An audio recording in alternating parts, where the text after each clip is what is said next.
So in this video, we're going to discuss what's called a differential equation and how it applies to motion. We're going to use a lot of these antiderivatives to help us kind of work through these.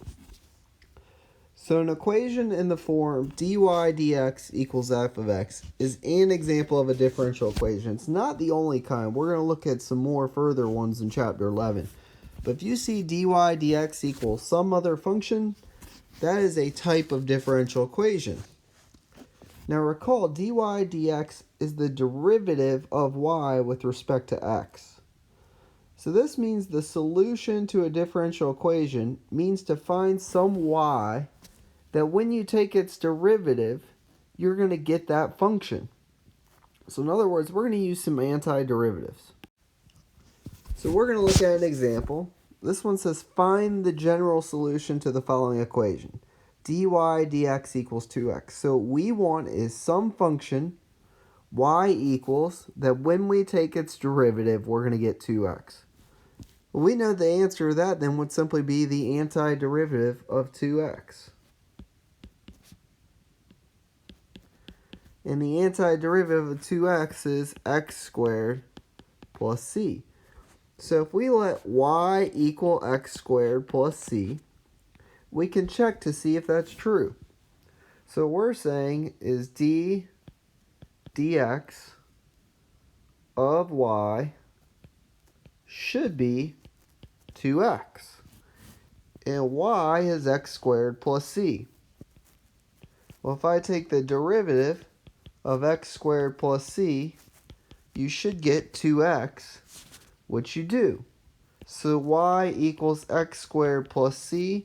That is the general solution to that equation, because if you did the derivative of y with respect to x, you would get 2x. So we call this a general solution, and the reason it's general is because we have this plus c. So it's not a specific equation. We can plug in any c value that we want, and it'll be a solution to the following equation. So what we're going to do now is look at some problems where we're actually going to look for a specific solution. So the solution that we just found and that we've been finding are general solutions. To find a specific solution, we need to find c. And to do this, we must know a point on the curve that we are trying to find. So this is called an initial value problem. An initial value problem is where you're given a differential equation and you're given a point along the actual curve that you're trying to find. So let's see if we can do this one. We want to find the solution to the initial value problem, dy dx equals sine of x, and y of 0 equals 3. So you actually start by finding the general solution. So the general solution would simply be the antiderivative of sine of x dx, which we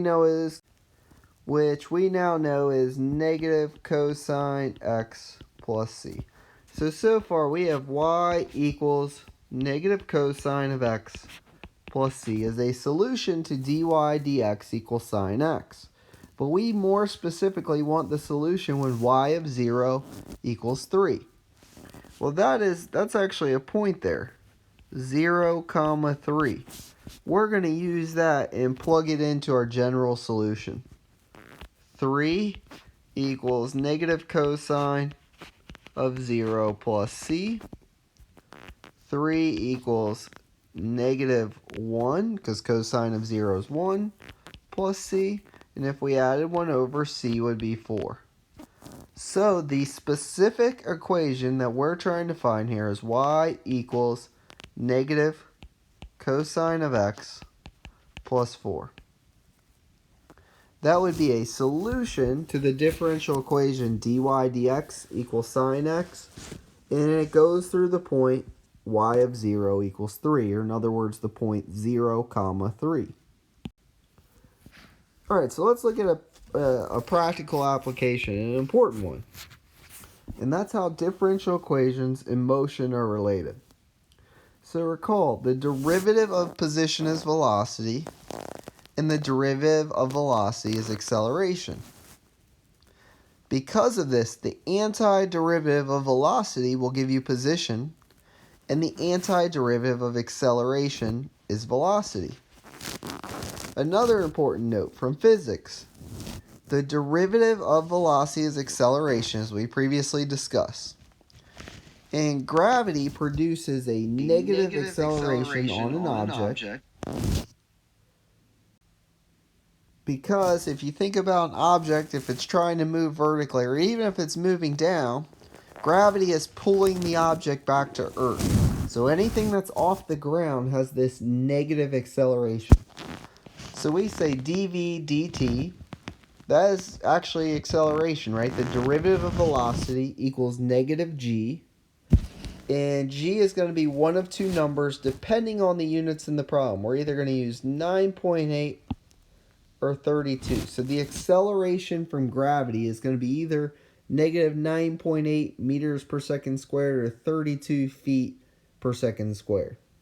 So as you're working motion problems, you just want to be careful to pay attention to what units you should use for acceleration. Alright, so a stone is dropped from a 100-foot high building. Find its velocity and position as a function of time. So let's start first. We're actually going to start from acceleration, dv dt. The derivative of velocity is acceleration, and dv dt in this case, we're going to say is actually equal to negative 32. And I knew to pick 32 because the units are in feet. So from that, we can actually find velocity. Because velocity would just be the antiderivative of acceleration. So this would be the antiderivative of negative 32 would be negative 32 t plus c. Because 32 is just a constant. Being any derivative of a constant, we just add in the variable and the plus c. In other words, if I took the derivative of negative 32t plus c, I would get negative 32. But we need to find c. How can we actually find c? Well, looking at this problem, if a stone is dropped from a 100-foot high building, then that means velocity at time 0 was 0. At time 0, the object has not started moving yet, so it doesn't have velocity. If we use this fact, we get v of t equals negative 32t. So that tells us the velocity of the object. Next, we need position. Remember, velocity is the derivative of position. So in other words, the derivative of position s is going to equal negative 32t. If we take the antiderivative of that, that would give us the position function. S of t equals negative 32. If I did the derivative, remember that's t to the first. That would be times 1 over 1 plus 1 t to the 1 plus 1 plus c.